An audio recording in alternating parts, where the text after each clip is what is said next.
नमस्कार, आप देख रहे हैं इंडिया न्यूज में आपके साथ तरन्नुम जहां शेख। बुलेटिन की शुरुआत सब सुपरफास्ट अंदाज में। यूपी में आज विधान परिषद का चुनाव जारी है। कुल 27 सीटों पर वोटिंग शुरू हो चुकी है और बीजेपी और समाजवादी पार्टी में कांटे की टक्कर है। इस बार मैदान में बसपा और कांग्रेस नहीं है। ऐसे में मुकाबला सिर्फ बीजेपी बनाम सपा का रहने वाला है। गोरखपुर में सीएम योगी आदित्यनाथ ने एमएलसी चुनाव के लिए डाला वोट। कहा कि बीजेपी का प्रचंड बहुमत के साथ जीतना तय।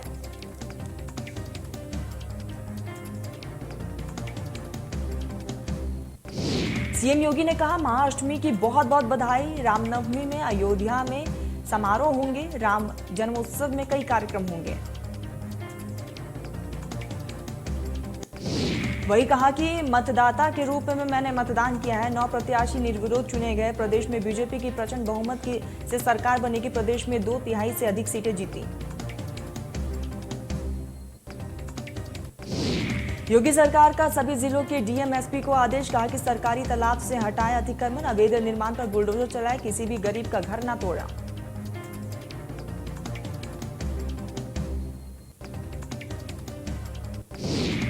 उन्नाव में एमएलसी चुनाव वोटिंग 8 बजे से जारी है। 17 पोलिंग बूथों पर हो रहा है मतदान। उन्नाव नगर पालिका में भी मतदान जारी। सभी बूथों पर सीसीटीवी की निगरानी भी की जा रही है। 2654 मतदाता करेंगे मतदान।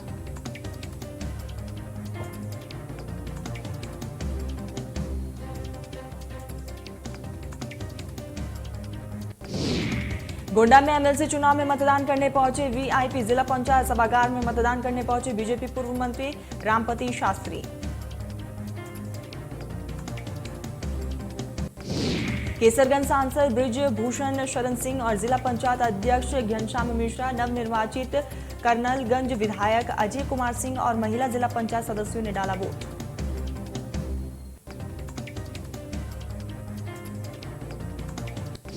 बरेली रामपुर एमएलसी स्थानीय निकाय चुनाव के लिए आज जिला पंचायत भवन में मतगणना प्रारंभ हो गई है, जिसमें स्वतंत्र प्रभार मंत्री डॉक्टर अरुण कुमार ने अपने मत का इस्तेमाल किया। वहीं जिला पंचायत के सदस्यों ने भी अपने मत का प्रयोग किया।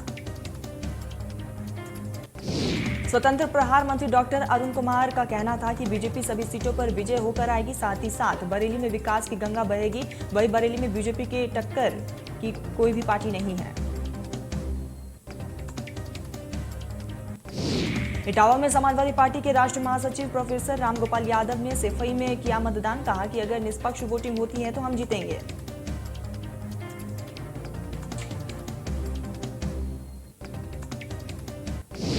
केशव प्रसाद मौर्य ने किया ट्वीट, विधान परिषद चुनाव के लिए आज हो रहे मतदान में प्रथम विरत के मतदान प्रदान करें और गरीब कल्याण के ज्ञान यज्ञ में अपना योगदान प्रदान कर यूपी के विकास यात्रा को सफलतापूर्वक आगे बढ़ाने में सहयोग एवं बढ़ चढ़कर हिस्सा लें।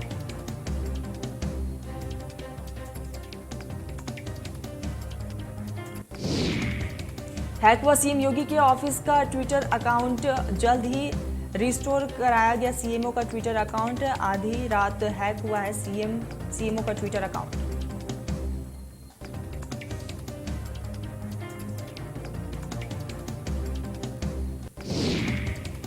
रामपुर में पुलिस ने 2 युवकों को किया गिरफ्तार। पुलिस ने आरोपियों को कोर्ट में किया पेश। 14 दिन की न्यायिक हिरासत में भी भेजा गया।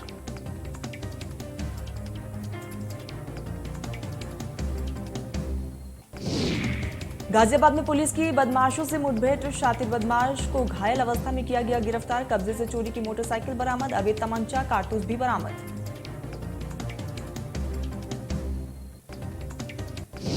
इटावा में पुलिस और बदमाशों के बीच मुठभेड़ में पुलिस ने एक बदमाश को मारी गोली। बदमाश का दूसरा साथी हुआ मौके से फरार। मोटरसाइकिल से जा रहे थे दोनों बदमाश।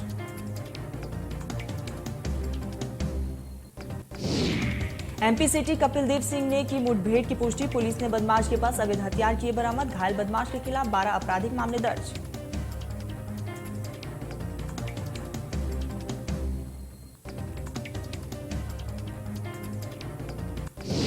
प्रयागराज में 4 अप्रैल को पीएससी के दरोगा के बेटे की हुई हत्या का पुलिस ने खुलासा कर लिया। पुलिस की पूछताछ में आरोपी ने बताया कि मृतक से उसकी बहन के बीच संबंध था, जिसको लेकर वे लगातार मृतक को मृतक की बहन से दूरी बनाने के लिए भी कहता था, लेकिन मृतक उसकी बहन के साथ लगातार संपर्क में रहता था, जिसके चलते उसने हत्या को अंजाम दिया है। फिलहाल पुलिस अब लगातार आगे की जांच पड़ताल में जुटी है।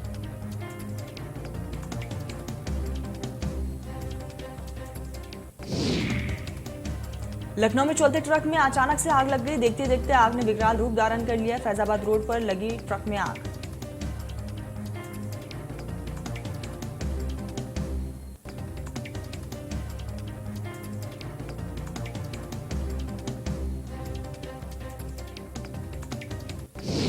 लखीमपुर खीरी में क्राइम ब्रांच की बदमाशों से हुई मुठभेड़ के दौरान एक बदमाश के पैर में गोली लग गई है। जख्मी हालत में जिला अस्पताल में भर्ती करवाया गया है। 3 बदमाश मौके से फरार। कानपुर में बैंक लॉकरों से सामान गायब होने की घटनाओं से शहर में सनसनी मच चुकी है। ऐसे में पुलिस ने सेंट्रल बैंक ऑफ इंडिया के 9 लॉकर के सामने गायब होने के मामले में खुलासा भी कर दिया है।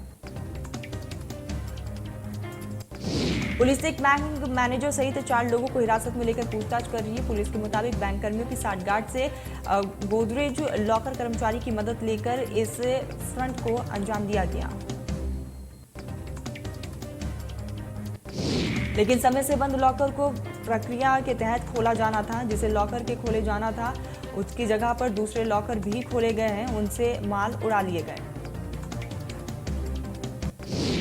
पुलिस ने लॉकर खोलने वाले कर्मचारी चंद्र प्रकाश को भी हिरासत में ले लिया, जिसने कबूल किया है कि उसे अनाधिकृत तरीके से लॉकर खोलने के बाद से 300 ग्राम सोना दिया गया था। एटा में छात्र ने परिजनों को दी आत्महत्या करने की धमकी। परीक्षा में फेल हुए कक्षा 2 के छात्र ने दी धमकी। छात्र के परिजन पहुंचे बच्चे के स्कूल। स्कूल संचालक व परिजनों ने लगाया आरोप। स्कूल संचालक ने री एग्जाम कराने का आश्वासन दिया।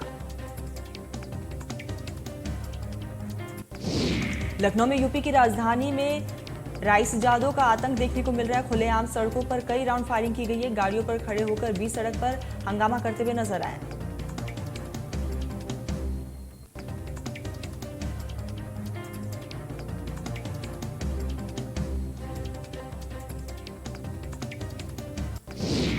सीतापुर में अभद्र टिप्पणी मामले में बजरंग मुनि ने मांगी माफी। विशेष समुदाय की महिलाओं पर की थी अभद्र टिप्पणी। राष्ट्रीय महिला आयोग ने मामले का लिया संज्ञान। आयोग ने डीजीपी को पत्र लिखकर कार्रवाई के निर्देश दिए। वीडियो को तोड़ मरोड़ के पेश करने का आरोप लगाया गया है। मामले में तूल पकड़ देख बजरंग मुनि ने माफी मांगी।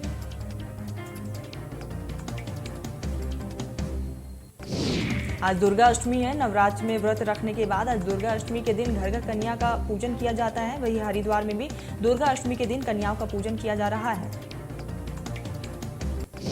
इस दिन मां के 9 स्वरूपों में से एक स्वरूप की पूजा की जाती है और उनकी पूजा अर्चना करने के साथ साथ उन्हें उपहार भी भेंट किया जाता है। कुछ लोग दुर्गा अष्टमी के दिन ही कन्या पूजन भी करते हैं।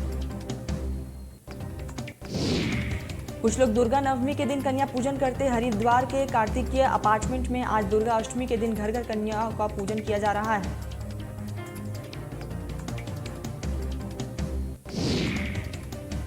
उत्तराखंड सहकारिता विभाग की ओर से जिला सहकारी बैंकों में चतुर्थी श्रेणी कर्मियों की भर्ती प्रक्रिया में हुए घोटाले की जांच शुरू हो चुकी है, जिसके चलते जिला सहकारी बैंक उधम सिंह नगर में 3 सदस्यीय टीम ने पहुंचकर भर्ती संबंधी पत्रों को खंगाला। जांच टीम में विकास रावत, राधेश्याम और अजीत कुमार शामिल हैं। दरअसल जिला सहकारी बैंक उधम सिंह नगर में चतुर्थी श्रेणी की 48 भर्तियां हुई थी। भर्तियों में धांधली के बाद यहां भी जांच शुरू हो चुकी है। 3 सदस्यीय टीम को एक निर्धारित फॉर्मेट दिया गया था, जिसके आधार पर टीम आवेदकों के फॉर्म की स्क्रूटनी कर रही है।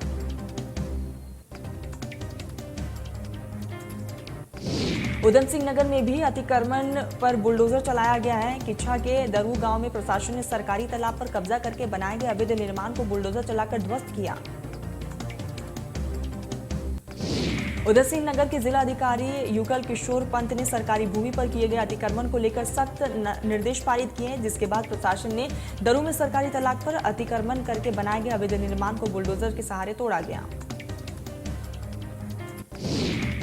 तो यहाँ अतिक्रमण जसप्रीत सिंह नामक व्यक्ति ने किया था। वहीं उप जिलाधिकारी कौस्तुभ मिश्रा ने बताया कि सरकारी भवनों, तालाबों या फिर अन्य किसी भी सरकारी जमीन पर किए गए अतिक्रमण को जल्द से अतिक्रमण मुक्त किया गया।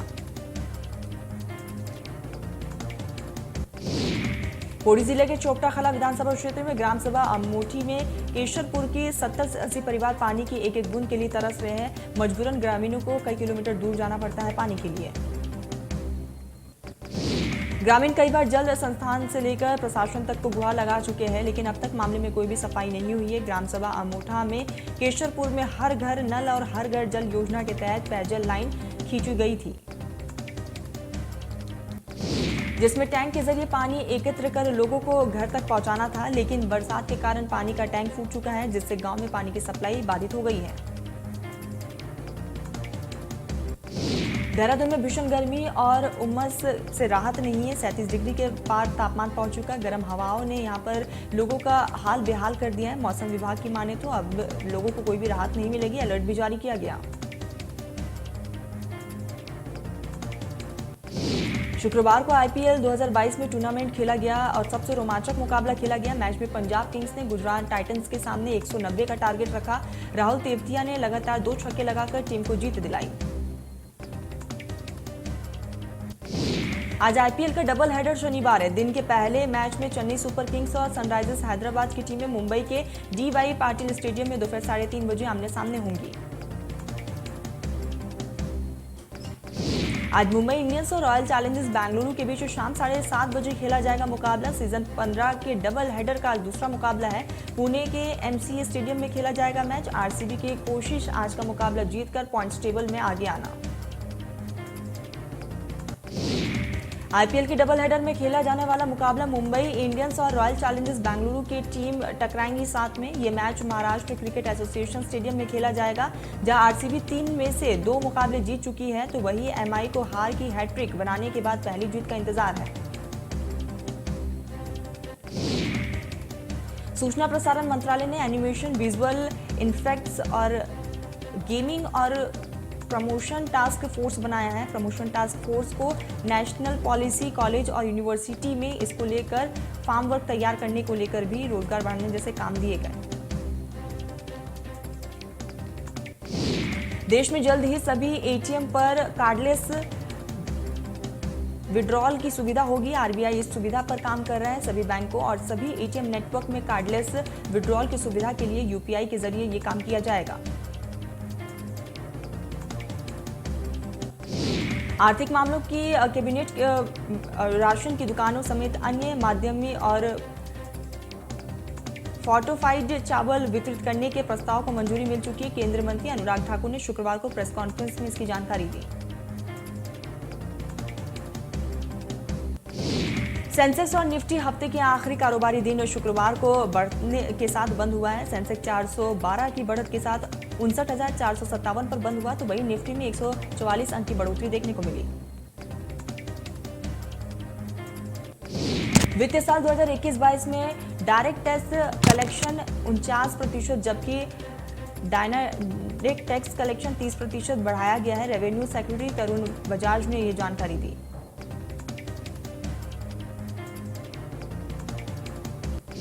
Samsung Galaxy M5 3.5G smartphone को बेहद खामोशी के साथ लॉन्च कर दिया गया है। गैलेक्सी M सीरीज लाइनअप में कंपनी का ये लेटेस्ट स्मार्टफोन है। 120 Hz रिफ्रेश रेट के साथ 6.7 इंच के सुपर एमोलेड प्लस डिस्प्ले में मिलेगा।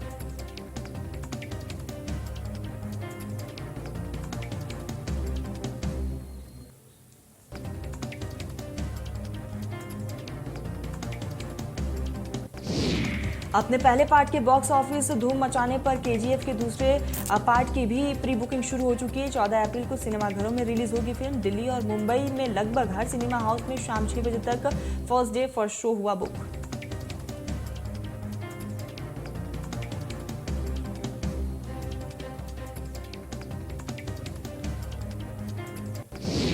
साउथ के पॉपुलर डायरेक्टर एस राजामौली ने आरआरआर की सक्सेस पार्टी में फिल्म के दूसरे पार्ट का जिक्र किया है। मीडिया इंटरैक्शन के समय राजामौली ने कहा है कि वे अब इस फिल्म का सीक्वल लेकर आएंगे।